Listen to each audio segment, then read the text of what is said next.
School থেকে আসার পথে 3টা ডাব কিনে নিয়ে আসলাম। এত পরিমাণ গরম পড়ছে, চিন্তা করলাম ঠান্ডা ঠান্ডা ডাবের পুডিং খেতে কিন্তু অনেক অসাধারণ লাগে। তো ডাবের পুডিং বানাবো। এখন হচ্ছে ডাবগুলো কেটে নিচ্ছি। 3টা ডাব, 2টা ছোট ছোট আর একটা একটু সাইজে বড় ছিল। আর এত পরিমাণ দাম বাইরে ডাবের ছোট ছোট ডাবগুলো 100 টাকার উপরে দাম চায়, আর একটু বড় সাইজের যেগুলো সেগুলো হচ্ছে 150 টাকা করে। দিন দিন বেড়েই যাচ্ছে, আর গ্রামে কিন্তু এসব ডাব দেখা যায় খুবই অল্প দামে পাওয়া যায়। তো এখানে বড় ডাবটা হচ্ছে আনায়া পানিটা খেয়ে নিছে, সে হচ্ছে পানি খাবে বায়না করতেছিল, তো তাকে হচ্ছে খেতে দিলাম একটা। আর 2টা ছোট সাইজে যেহেতু ছিল, পানি একেবারে অল্প হয়ে গেছে দেখেন। পানি নেই বললেই চলে, একেবারে অল্প অল্প পানি হয়েছে 2টা ডাবে।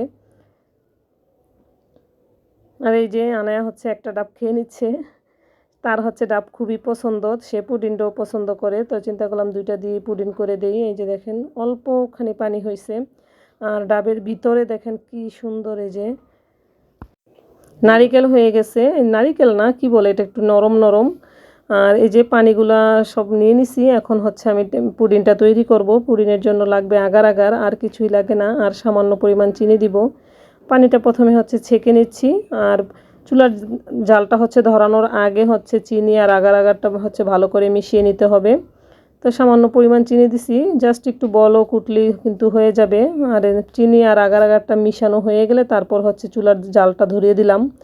এই যে একটু বলক উঠে গেছে, বেশি বলক আইলে হচ্ছে আবার পানিটা কমে যাবে। তো এই যে আর ডাবের কিছুটা শাঁস দিয়ে আমি হচ্ছে এই যে গরম পানিটা এখন দিয়ে ডেকে রেখে দিব।